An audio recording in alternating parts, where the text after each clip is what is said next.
That didn't work. All right, so share. It's that one. Your screen is sharing. Is it? Can you see the PowerPoint or? Yes. Okay, and it's not my note screens or note. Okay.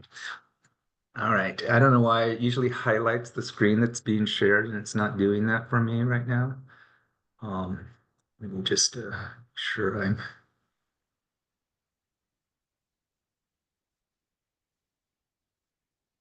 Did that advance for you guys?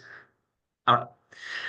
Good morning, everybody. I'll do formal introductions in a minute. Today, we're going to cover the webinar for general operating support for mid-sized organizations. I'm Miguel Guillen. I'm the Grants to Organizations Program Manager, and I've got Lisa with me, but we'll do intros in a minute.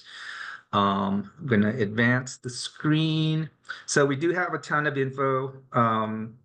Uh, get ready to take notes, but yeah, we're also recording, so you can we'll send out a link so you can look back.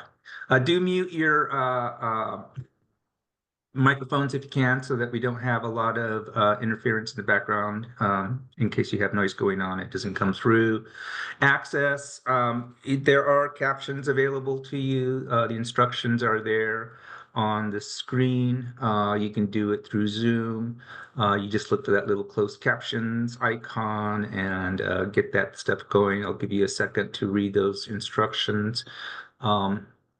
And questions, you can ask questions throughout. We are short one person today. We normally have three people here on webinars, and one person's monitoring chat for questions. We'll try and answer your questions as they come in on chat. But we also have enough time at the end for questions, so you can ask us questions then, or you can pause us in a moment during the webinar too, and that's fine if you want an immediate answer. But we do have that time available at the end for questions. And let's see. So the staff is me. I'm the program manager, and we've got Lisa here with us. And I'll give you a little bit of information about me, then I'll hand it over to Lisa. Ashley is out today, so she won't be joining us, but she is the administrative assistant. And again, I'm the program manager. I've been with ArtsWalk coming up on 10 years. Before that, I was in the nonprofit world in Seattle. I worked at Artist Trust for about 10 years, and I'm a practicing visual artist, and I live in downtown Olympia now. And I will hand it over to my colleague, Lisa. Well, I'm Lisa Seward. I'm the program specialist for grants to organizations. I joined in November of this last year, so it's been really interesting ever since, and glad to be here and meet everyone. Grants is such a fun world. All right.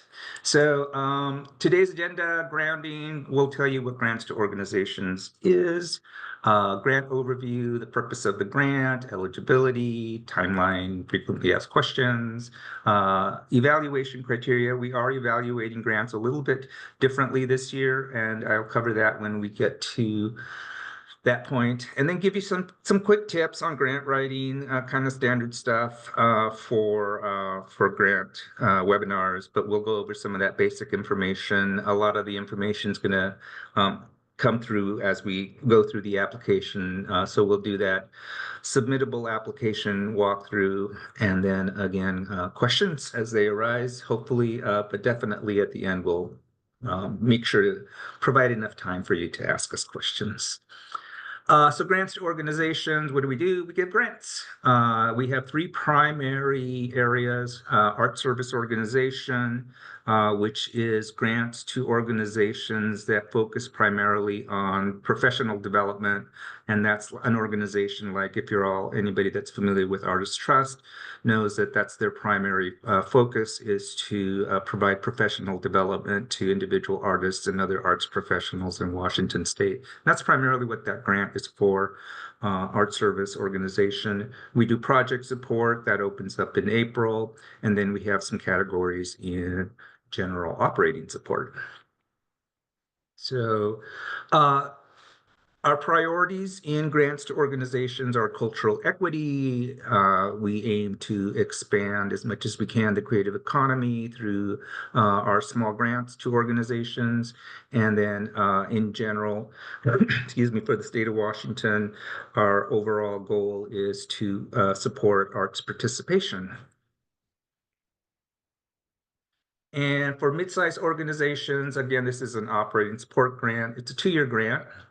Um, it covers daily expenses of the organization, and the funding year for this grant, even though it's a 2-year grant, we do it in 2 individual contracts, and this year's contract covers July 1st through June 30th of 2026. Again, 2-year grant, max $6,000 over 2 years. That's $3,000 a year.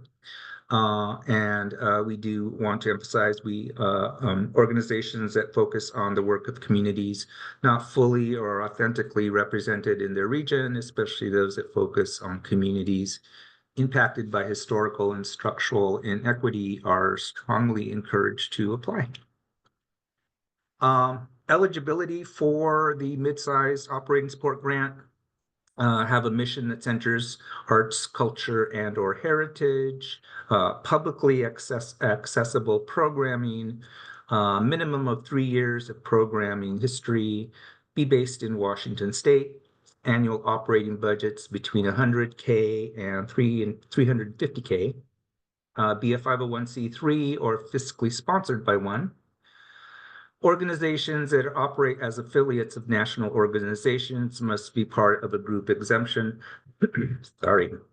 And then we also fund local arts agencies, and those must be officially designated by their local governments and tribal governments.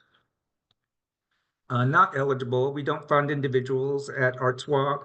Nonprofit or for-profit organizations are ineligible. We only fund nonprofits. Religious organizations aren't eligible for operating support, but we can fund you through project support. Government agencies, departments, unless they're officially are not eligible unless they're officially designated by their local government as an LAA, and universities, colleges, academic departments, and K through 12 schools are also not eligible. The timeline, this opened up March 3rd, it closes April 7th at 5 p.m. Next webinar is going to be on March 25th, so we will have a second webinar for this grant. We do hold open office hours during grant season. We're normally open, we schedule at 11 to 2, but we might close at 1 if we were really not getting any folks dropping in. So there might be a closure before 2. If you go in and it's closed, go ahead and send me an email, and I will just go ahead and set up a quick Zoom meeting with you to discuss whatever questions you might have.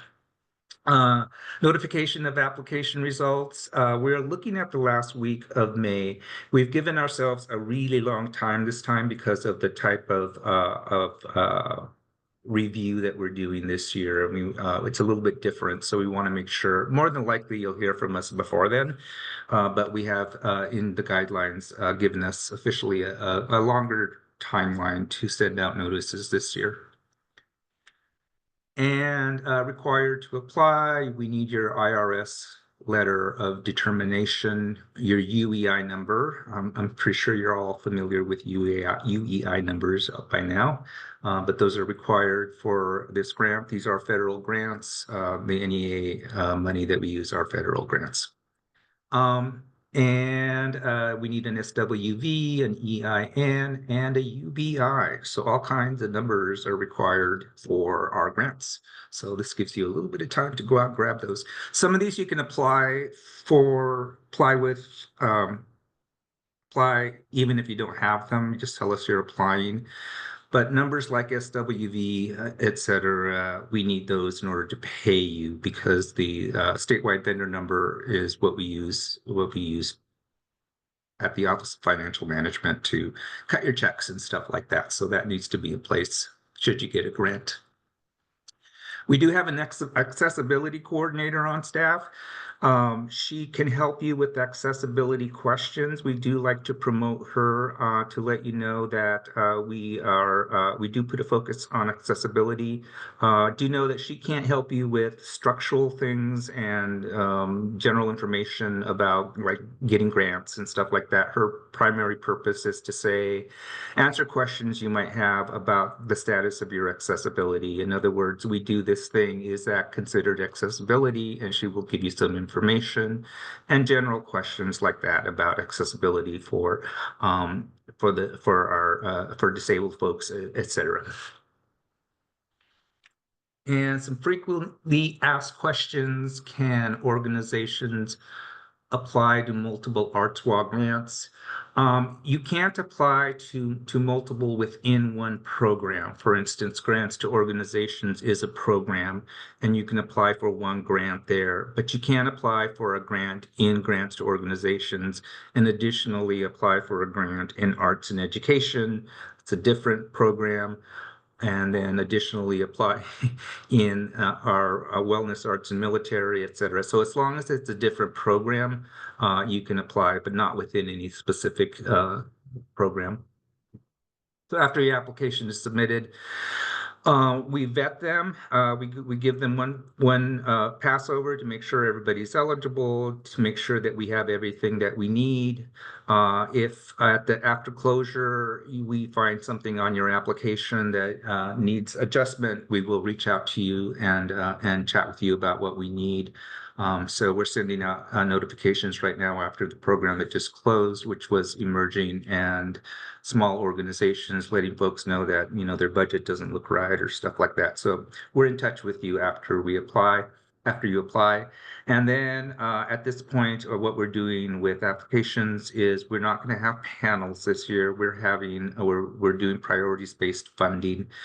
So staff is reviewing applications for any errors, and then staff is reviewing them for eligibility, and then we're using priorities to advance applications to funding. What are the chances of receiving a grant? The Arts Commission doesn't have a lot of money. Excuse me. So our grants are always small, and we don't have a lot per category. Normally, at this point, you can guess that it's about a 20% chance of getting a grant. It's very small, and our programs are extremely underfunded, and just so you know that ahead of time. A lot of times it's not because you did anything wrong, it's just that there wasn't available funding to fund your grant. But we'll let you know in notifications what happened with your application. Um, so evaluation. So we're doing priority funding for operating support grants this year, and we're using these priorities that you see in front of you: distressed counties and organizations whose constituencies consist of 25% or more of an underserved group. And an underserved group means populations whose opportunities to experience the arts are limited by geography, historical exclusion, marginalization due to race, ethnicity, sexual orientation, gender identity, economics, disability, and other social or institutionally imposed barriers. We do understand that there are a lot of changes going on right now in the federal government. These are federal grants. At this point, we've received no notification from the NEA letting us know that we're not allowed to do this. We have run this by our Assistant Attorney General, our AHG, and so far we're still good doing this. So we're still going to use that as priorities for grants. So let me see here. It's priority scoring. Applications are reviewed by staff.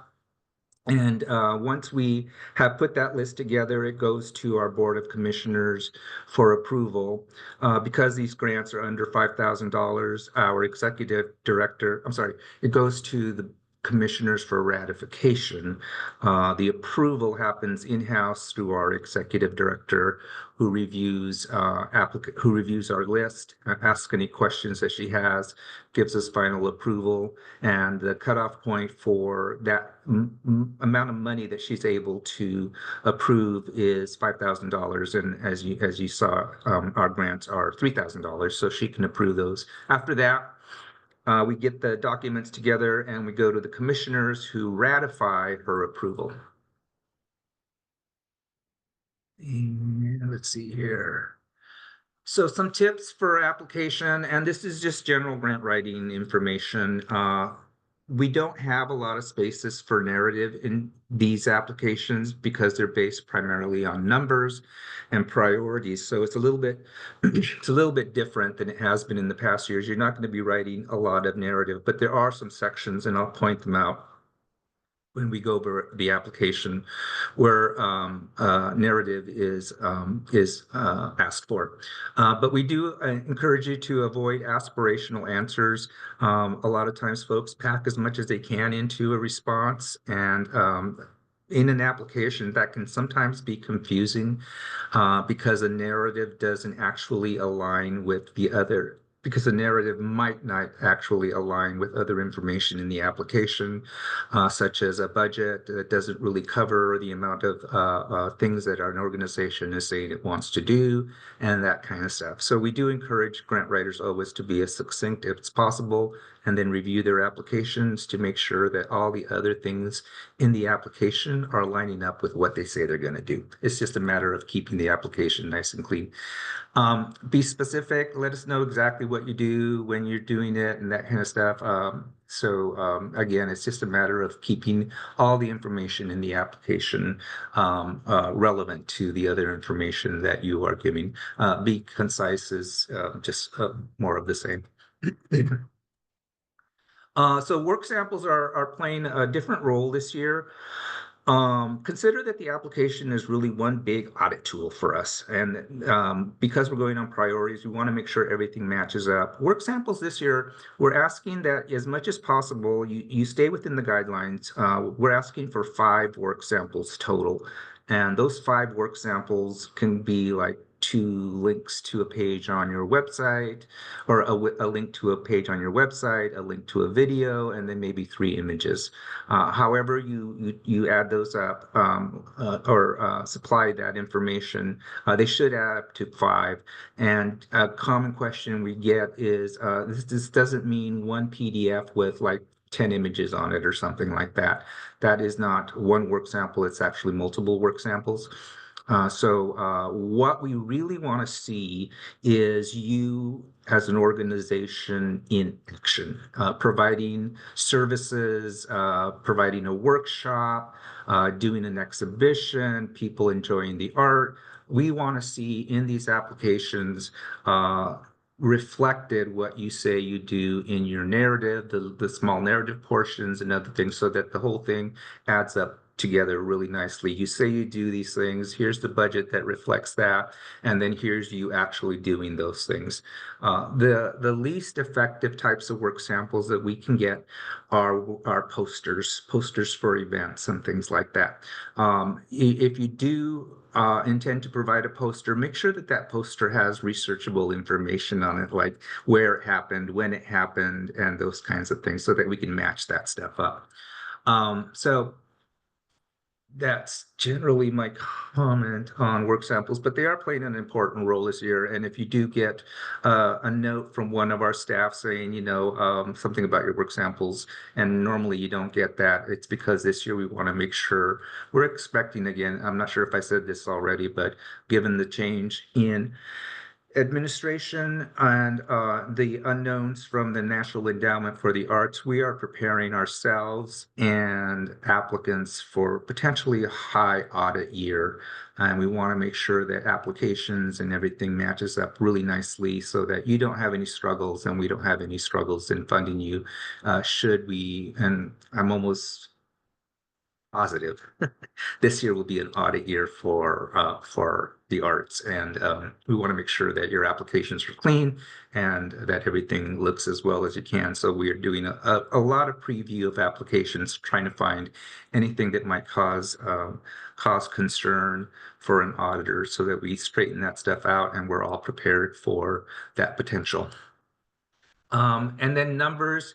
This is a really important part of the application this year, is making sure that your numbers are all making sense, in a sense that in narrative you tell a story in words, in work samples you're telling a story in images, and what I've asked is that you show you doing your work. Numbers are that middle part where we're matching everything up. Earlier I talked about being concise. It's like you say you do this thing, do the numbers reflect that, and does the work sample reflect that? So it's one solid story. So it's sort of a narrative in numbers. And I just had a conversation with an organization that was predicting almost a 500% increase for 2025 over what they normally do. And those kinds of things can be flags. And I will walk you through that in a second when we get to that point. And I'm going to open up the submittable application. So I'll stop sharing this for a minute and switch over to, fortunately, it looks like I accidentally closed that window.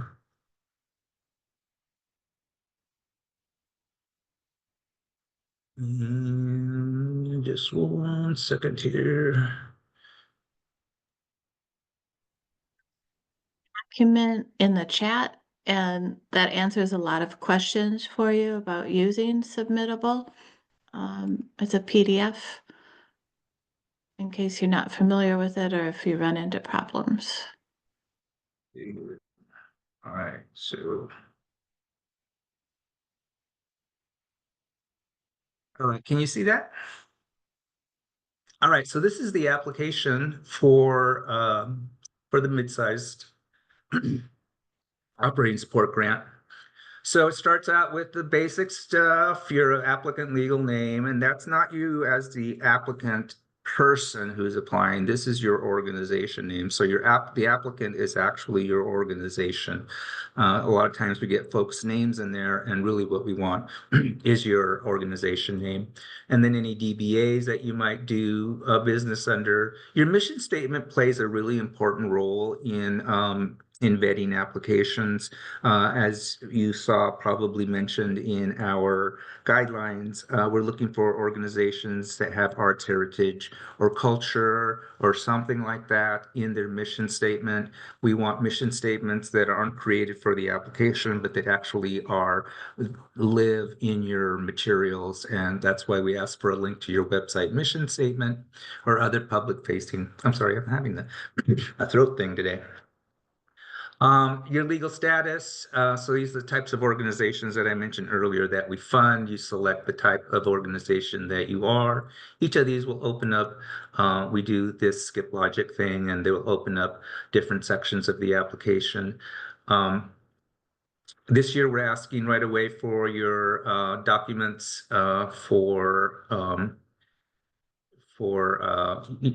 you're an LAA, we need official documentation and stuff like that. But I'll go to 501c3 since that's really what a lot of us are.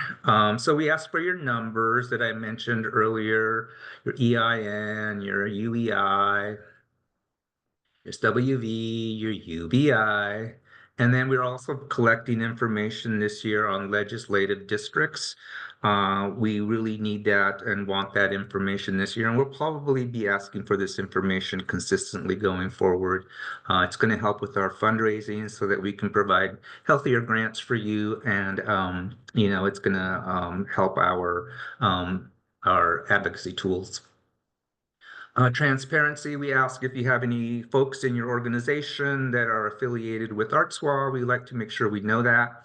It doesn't affect us being able to process your application or anything like that. This is all about transparency. Your geographic classification, where you're located, urban, rural, etc. And your physical address, and we want to know exactly where your organization is physically located, your bricks and mortar. If you don't have a bricks and mortar, where do you get your business mail? We want a solid location for the organization actually on the ground in Washington State. The county where you're located, and some information about internal management of your grant. Um, and let's see here. And here's the budget. So this year, we've got three places we're asking for information about your budget. We want a projected budget for 2025. Where do you see your organization spending its money in 2025? This is an overall budget for how you see your organization um, supporting itself in 2025, according to your estimates. And these are just estimates. We understand it's a projected budget. Up here, this is actually $3,000, even though down here you're requesting $6,000. It's because we're giving you $3,000 a year. And we have noticed that we should have done better language on that this year because we're getting some $6,000 up there. But it's actually $3,000 that we want up there because that's what we'll give you during this funding cycle. And then we ask for your previous um, uh, um, budget. So your last finished year, whatever your year was that you finished last, close it out, put it before your board approved. That's the budget we want. If you can provide projected and actuals, that's really helpful for us. If you can't, that's fine. Or if you can kind of fudge them a little bit, we do like to see action. We like to see that you predicted something. And what we're trying to do here is ensure that the money that we're giving out is going to an organization that's actively doing its business. And then we've asked you to please pull out these numbers from your budget. The total amount of income that you reported in 2024, total amount of expenses you reported in 2024, and then any in-kind that was reflected in your budget.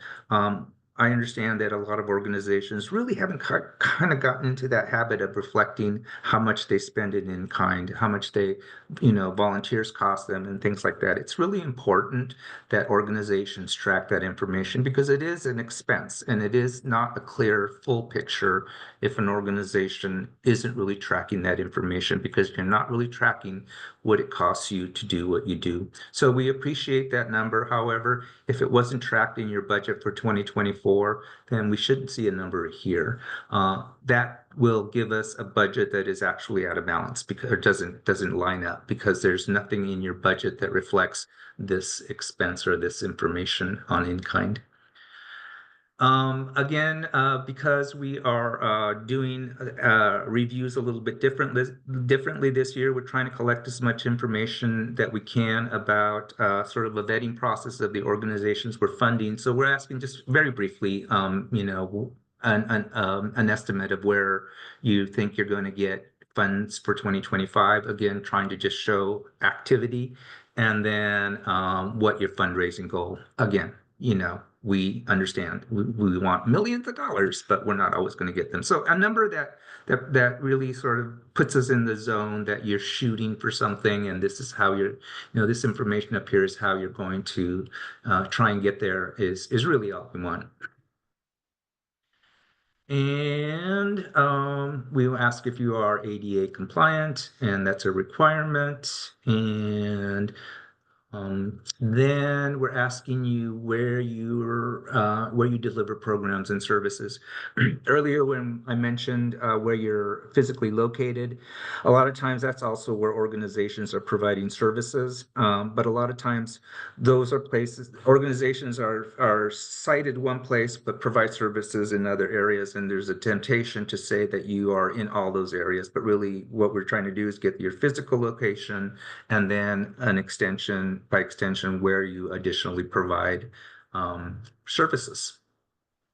So here's the narrative section, and really the only narrative section in the application. So these are breakout, we asking you these questions. You don't have to answer them all. The ones that are most important to you, you can answer them all if you'd like, but we really, again, in terms of aspirational, we want to make sure that each of these sections are things that you actually do, and you're able to give us a brief description of how you do that. What we're trying to do here is the NEA requires um,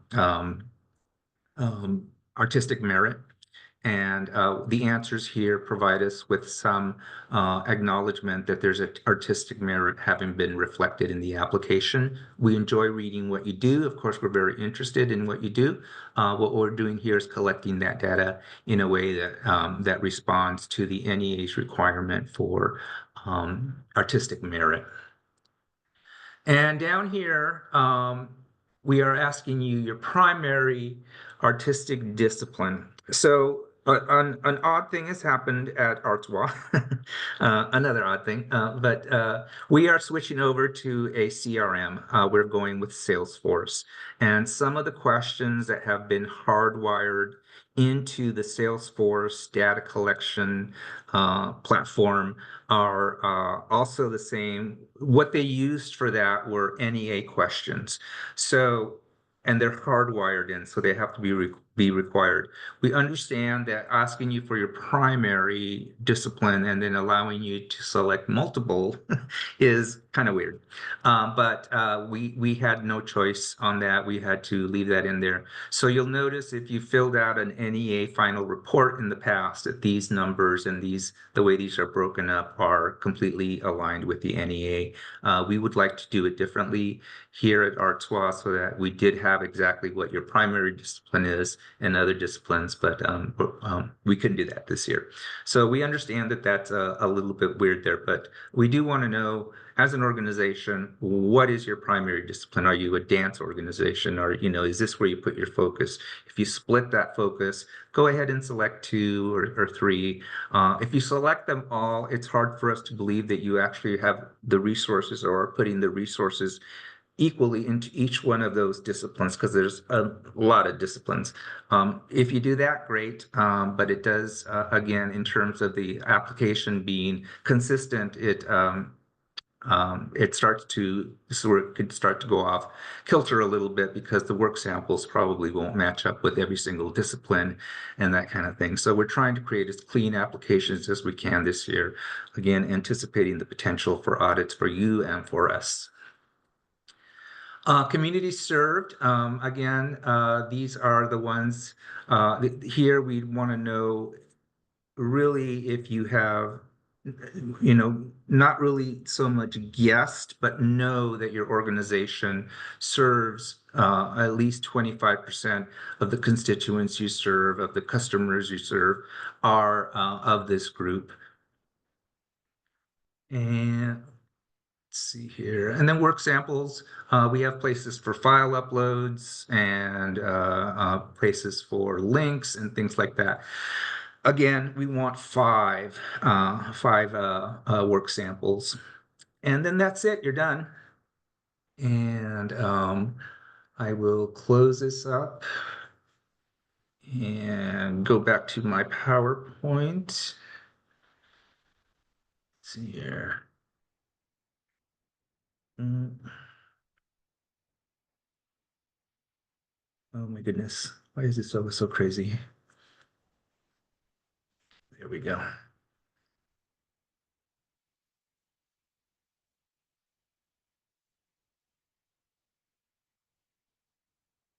So that was the submittable walkthrough. Are you able to see this? Yes, okay. So other than that, let's see here. Kind of went through this a little bit fast, but that'll give us more time to chat. So next step, standard grant application webinar information. Gather your work samples, put together your budget, gather your organization's information. There is a a Word document you can download in the Grants to Organizations program under Midsized that you can use to sketch out your application before you go into the system. Reach out to us if you need help. we really are here to help you. We don't mind you calling us or, webinars and office hours are great, but we're always here to answer your questions. And we do strive to answer your questions as quickly as possible, never, if possible, going over 24 hours. So we're here to help. And we really do want to help and we really do want to be available to you. So don't hesitate to reach out to us if you have a question. And again, 5 p.m. on the 7th, the system does snap close at 5 o'clock.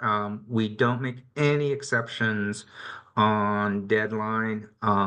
We are open. Our applications are open normally around 6 weeks or so, and we do try to be available to folks and do everything we can to be able to close up right at 5 o'clock. And, we appreciate that. So, appreciate your work to get that in on time. Again, so I'm Miguel. This is our contact information. You can find all this same information on our website. It's at the bottom of all the grants to organizations pages.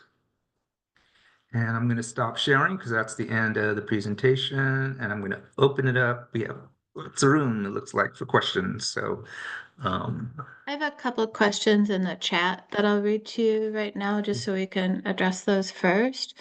And the first one is that the person sees guidelines that the mission needs to center arts, culture, and or heritage, but yet in the application, he or she is not able to, they're not able to check that, no, we don't.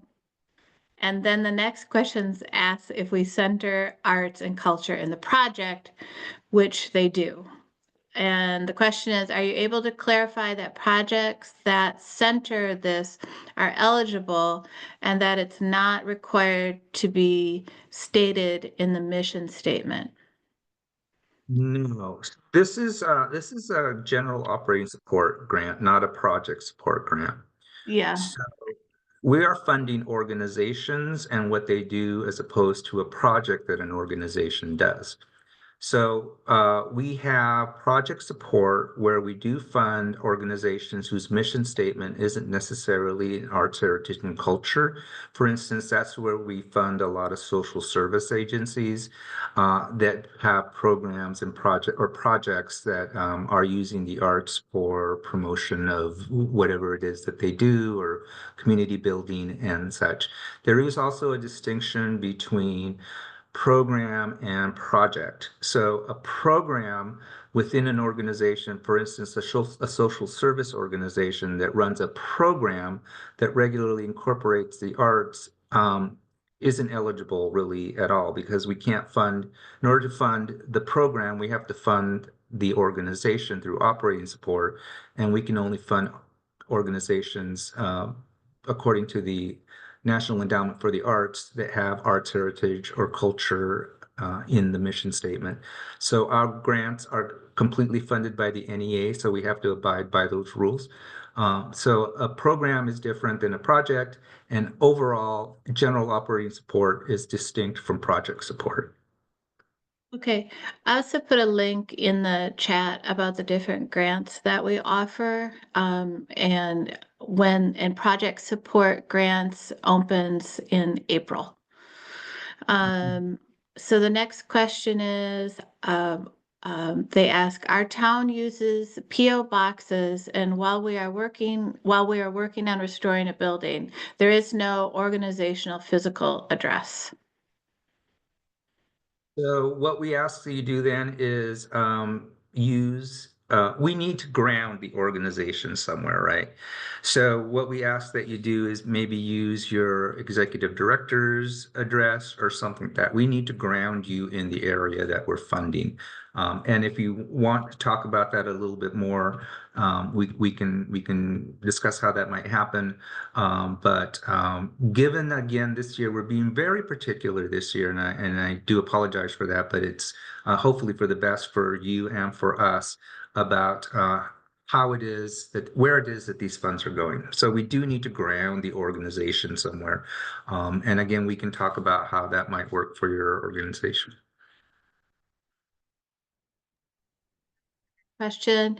Our our fiscal year, sorry, is Monday.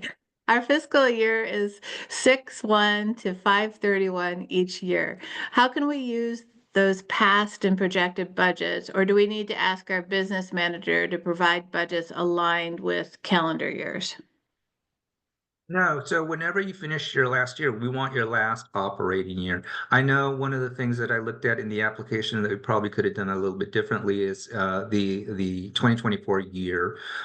It doesn't have to be that calendar year. We want your last completed operating year. Whenever that happened, we assume you closed your year once in the past year, when that happened, and that's what we're looking for. What we're trying to do is establish a course of business for the organization. Here's another question, last question, and anyone that wants to ask their own question, feel free to. You can either drop it in the chat and I'll ask it on your behalf, or go ahead and unmic yourself and ask forward. Here's a hypothetical question. This person wonders if our priorities, Artois GTO, will survive, and offers a list of banned words for federal grants and contracts that was listed in the New York Times, and links that. I did see that this weekend also. What's your opinion, Miguel? Well, it's just my opinion, right? And nobody really knows anything at this point. We are operating so again, our grants are federal. They come from the NEA. The NEA hasn't been like enormously scrutinized at this point. We're expecting it probably will happen. The directives that we convey to you are the ones that we get from the NEA. The NEA to up to last week was telling us they still don't know. So nobody knows. At this point, we're proceeding as we normally do, because there's really nothing else we can do, is just proceed the way that we normally operate. And inclusive language has always been part of the arts. It's always been there. It's going to be hard to like comb that out. What we are doing is trying to complete as many of these processes as we can prior to any sledgehammer coming down on the arts and how it is that we deal with things. We're hoping that having more things in place at the time that any executive order does end up affecting how it is that we manage our applications, at least we'll have a number of the processes already done. For instance, we've already finished up a one grant cycle and got notices out, got everything official as quickly as we could, and we're trying to do that as we can. But at this point, we haven't been given any directive to change anything we're doing. Okay. One further question, different subject. Will we please share about the organization you mentioned, Miguel, that might be going through an income programs change in the next year? An I'm not income, sure. can You somebody? can go ahead and Yeah. unmute yourself Yeah. if you want to Hey, ask that. Thank this is you. Nicole. You mentioned, maybe I made this up, in the beginning, that a program you just talked to, an organization, might be changing their structure or receiving something and increasing in 500% in the next year. Oh, no, it's just an example. Just this morning, I talked to an organization in terms of creating a consistent picture. In other words, this organization had done about approximately $50,000 for the previous two fiscal years. And then the last completed for the previous two 990 years. And then the last completed year also done $36,000. And their projected budget for 2025 was almost $500,000. And so that inconsistency is an audit trigger for everybody. So while it's only a projected budget, the responsibility for funding that organization with that much of a discrepancy is still on us. So that's all I was doing, was creating an example about how inconsistencies in the grant application can look odd. It does look odd. So if someone were maybe going to have some sort of discrepancy like that, what would you suggest? I mean, if there was a big donor that they could show was coming in, or what would you suggest? I would suggest that when I reach out to you, you be aware that that might be an audit trigger.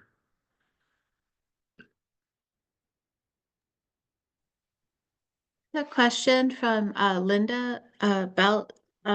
If you could either ask that question yourself directly to Miguel or send us an email, it might be easier to respond to that. And also keep in mind we have office hours for any questions that come up while you're working on the application itself.